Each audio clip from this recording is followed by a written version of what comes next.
Hello and welcome to Dorset and Guernsey's video YouTube of floral demonstrations. I'm Denise Jones and I'm a floral designer and I live and work in Weymouth, right in the heart of the Jurassic Coast in Dorset. So I'm going to bring to you quite a low design today. Hope you're all keeping well and you've managed to do some gardening and you've managed to go a few more walks and shopping now that the rules have relaxed a little bit. I wore my face mask out shopping today as it's now compulsory. So anyway, I've got my mechanics for today is eco-friendly. So we have had some recycled jam jars. This wine box has been filled with 9 jam jars of various different sizes, and I've filled water right up to the brim of the jam jars.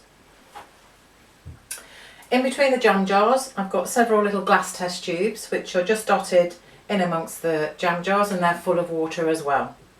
So this gives me a whole mechanic inside this box which is waterproof. So when I put the stems all inserted in my jam jars and test tubes, they're going to be able to carry on drinking water. Right over the top of the jam jars I've got some copper wire which is a grid, and the little squares of the copper wire are about 1 inch square. And I've secured that just loosely over the top with this paper covered wire, which is kind of the same colour as this wine box. I've already inserted a few traily bits of this variegated ivy, or the Latin name is Hedera, and it's quite nice and flowing just to soften the quite angular edges of my container. So, going to have quite a freeform design here, and it's just going to be quite low and quite naturalistic.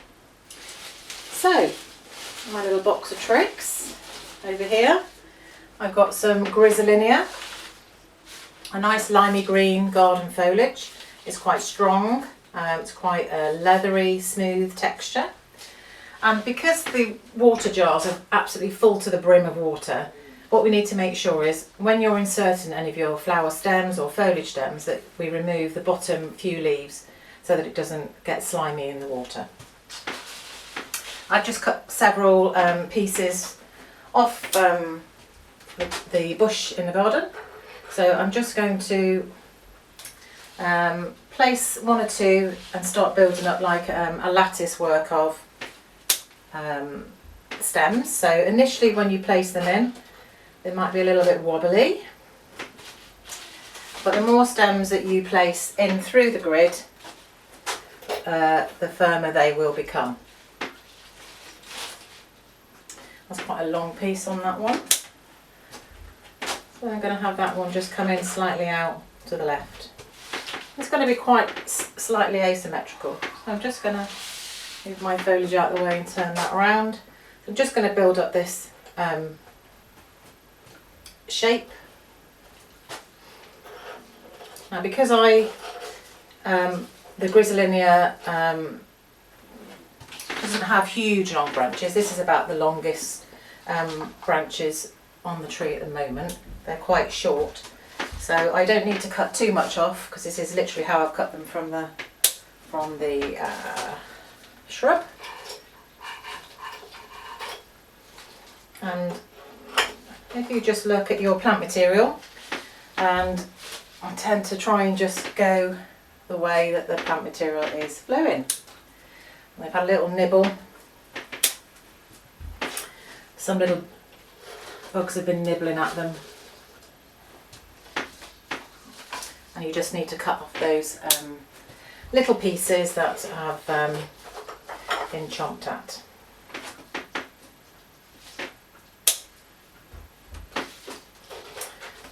So I'm just going to turn that around.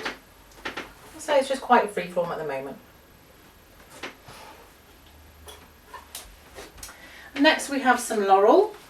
So great, just a little bit extra there of the Greenery. Sneak that one in. Put that one at the back. So next I've got some laurel, and this little bit here at the top is the new growth. So what we need to do is just to snip that off because it's already quite floppy. It's not very drinking up the water. What we need is this older growth because it's nice and strong and quite turgid. And I'm going to place this into the side.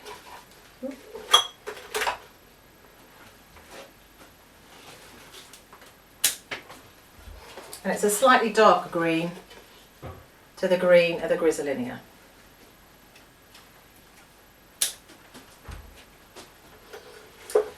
So we've had quite a lot of rain this week, which has been lovely for the garden. And it has meant that I haven't had to really do as much watering. There we go.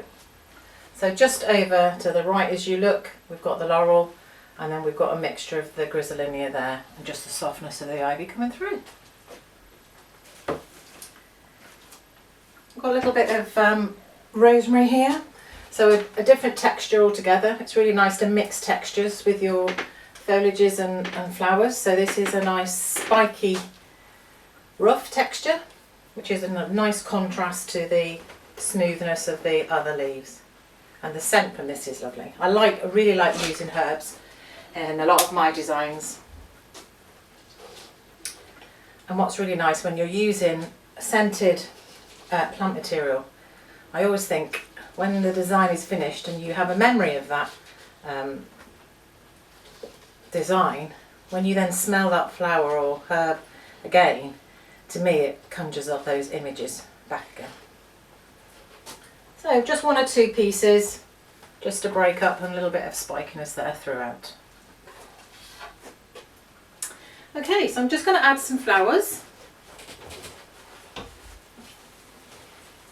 before I add any more foliage. What we have, if I can get them out of my little box over here, they're just nestling in amongst the other flowers. Some really nice bright sunflowers. Now we've had quite a lot of sunshine recently, haven't we? So look at these really sunny, smiley flowers. So a lot of us know them as sunflowers, but if you're interested in knowing their Latin name, is Helianthus. And they really are really nice. I'm actually going to cut these quite short. One or two of those are cut short already. I'm just going to have a look at the heads. I don't want them too big. So the Helianthus, or the sunflower, it's actually a heliotropic flower. And what that actually means, the word heliotropic, actually means flowers that track the sun.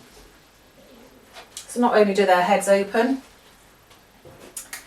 and head in the direction of the sun, but they actually track the sun. So in the morning, the sunflowers will open their faces towards the east as the sun rises, and they will track it all day until it sets in the west. There's quite a few other flowers, daisy-like flowers, that do that. It's really fascinating. And then through the night, when it goes dark, they kind of all go a little bit free-form, ready for in the morning when their faces face the sun again. I'm going to put one of the larger headed right in the centre. So I'm just going to turn this around so you can see they're very beautiful in their own. They're very large, so a very bold, nice round form. So I've just angled them in different directions so they're not all kind of flat facing, and then the arrangement's not too flat.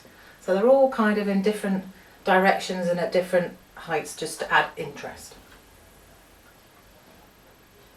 I think I'm just going to add one over here to the left hand side.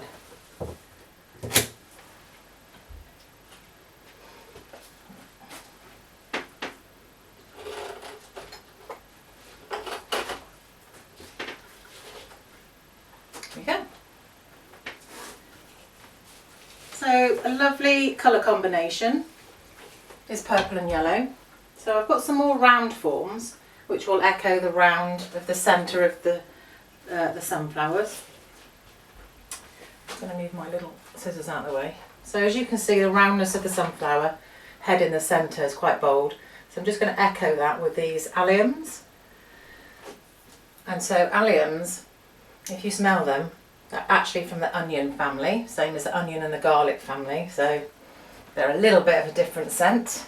Not everybody's cup of tea, but the lovely purple goes absolutely, blends really well with the yellow of the sunflowers. So I'm going to place these quite high into the design, making sure I'm getting into the right jars and my little test tubes so they're all in water. And what's great with the allium is they're quite a sculptural flower and they have quite a long vase life. Quite a bit of foliage in there, so I'm just trying to find a way into my jam jar. Got a nice long piece stem over here of the Griselinea, so I'm going to place this one to this side as well. I'm just trying to create a line so that your eye rhythmically follows the alliums around and through the design.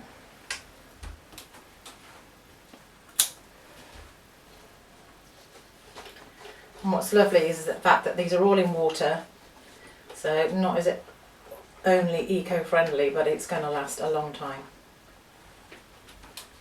Okay, so there we have the alliums that have gone in, just to match that form.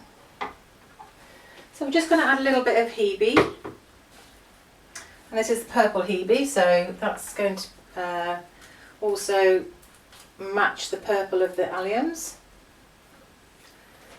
So I'm just adding the hebe, so hopefully you've managed to get out on a few walks during this rather crazy time. I know that I've turned to gardening quite a lot.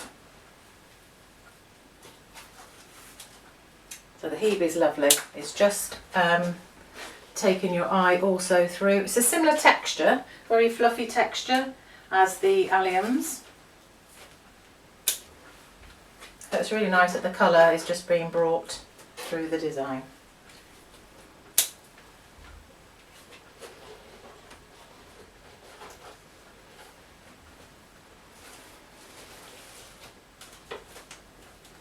I'm just going to turn that around so you can see the front, and I'm going to fill in a little bit at the back. So this would look really nice on a sideboard. It's a front facing design, so I'm just going to fill in the back a little bit so that if you happen to have it, if it was on your mantelpiece or a sideboard and there was a mirror in the back, that you still have a pretty back to the design.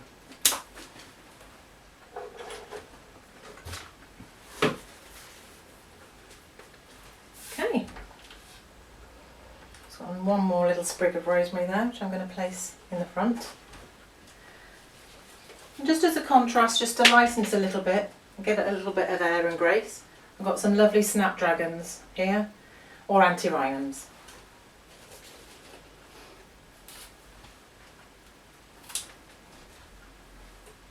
And these, I'm just going to make sure that they come up a little bit higher in the design.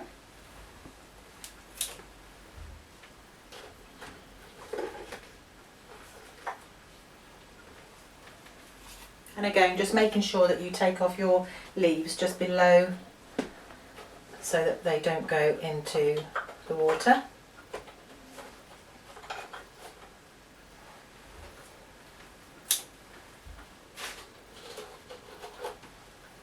And what's great now is because there's a lot of stems in this design, they're really sort of latticing each other, and when I'm placing them in the design they're kind of crossing over and really holding each other.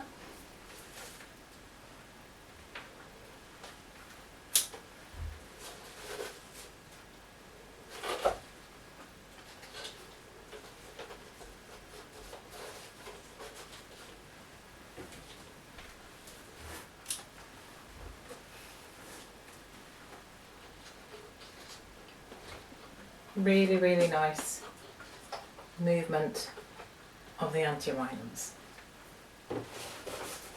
So finally, just going to add a few of the lilac. Sorry, not lilac, lavender.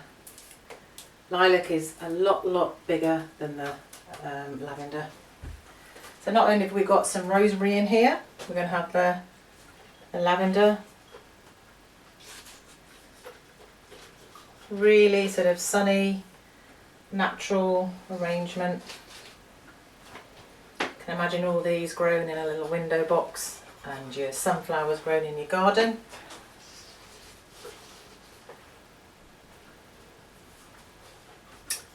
So thank you for joining me today. So morning, afternoon or evening, wherever you are in the world, if you're tuned in. So hopefully you've enjoyed our little demonstration this morning. And here we have my little wine container full of a little bit of sunny joy. Thank you very much.